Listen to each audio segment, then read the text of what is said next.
right now, the government is spending much more money crushing the production of hemp.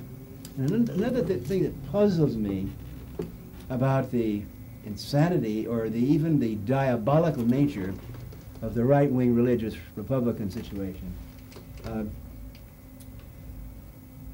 Why do they go after the American farmers? They spend more money fighting hemp in this country.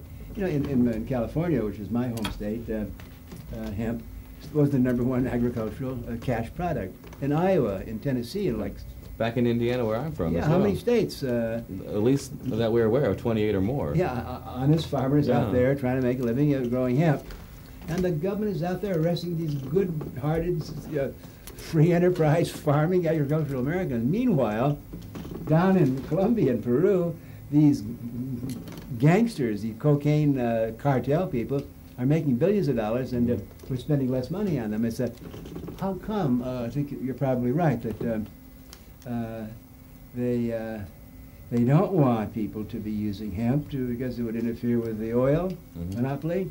It would interfere with the wood pulp monopoly.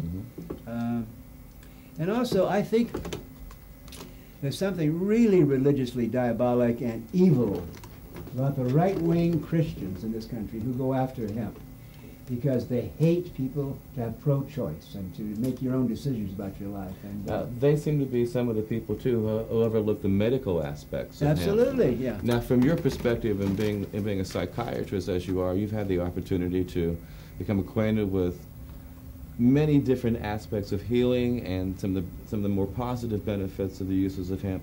Could you share that, please? Well, there have been an enormous number of studies that show that hemp and cannabis was extremely necessary for certain forms of glaucoma. You simply have to have it.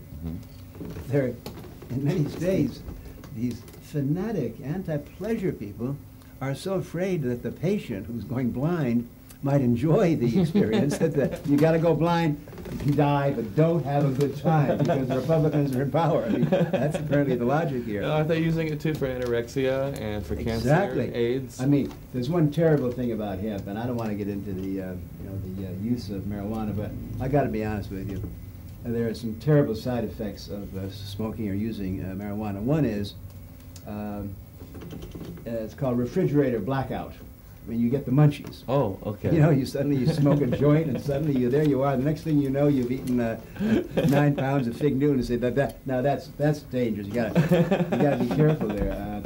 On the other hand, if you're dying of cancer or malnourished because of stomach problems and you don't have any appetite, hemp, of course, is the logical and obvious and natural medicine to give you an appetite to see you through that period. But again, a good true Puritan would rather have you die than have a good meal while you're giggling. We also know that it's good for stress to calm you down. And from a viewpoint of a psychiatrist, is there any benefits for someone who might be having emotional or mental problems as opposed to giving them like Valiums or some of these other stronger drugs that seem to be causing problems like Prozac and so on? Yeah.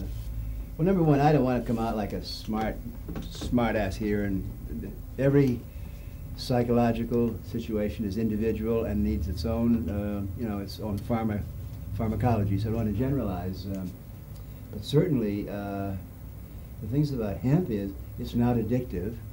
It's extremely it doesn't have any of the side effects of many of the euphorics and the antidepressants that are approved and that doctors' prescriptions will give you. So, yeah, there's a...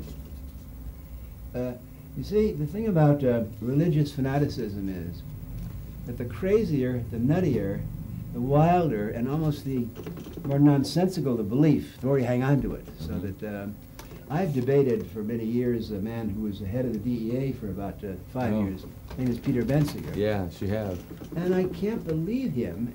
He's going after hemp, and he's trying to say that, hemp, they gave a lot of some mice some hemp, and it made male mice, teenage male mice, and it made their breasts grow a little. So he's saying, why, if you college boys, you see if I'm going to, why is he going at the real problems of crack babies in the inner city and alcohol, which is our number one drug here, and nicotine. 500,000 people die a year from that. Here's this guy blathering on about the dangers of I don't know. He never did mention whether marijuana would make girls' breasts bigger, but I don't even want to get into that. The whole thing is. Okay, so now you've silly. also had a few debates with G. Gordon Liddy too. Yeah, that's right. I have that. Yeah. And he seems to think that marijuana, i.e., hemp, is one of the plants that's going to lead to a complete social breakdown in our structure of government. And you seem to Well, I know stand- Gordon Liddy. I've been debating him. I've known him for years, over 25 years. I know exactly how his mind works. And like a good army man, like a good military man, like a good policeman, like a good follower of his leader, Richard Nixon, Okay. Gordon Liddy has never had one unauthorized thought in his life. So he reads the line, so he knows what LSD makes you jump out of windows. Marijuana makes you, what is that? I forget what it is. Let's say it's the gateway drug. Yeah, it's a gateway drug. That's Yeah, right, it's the gateway drug. Yeah.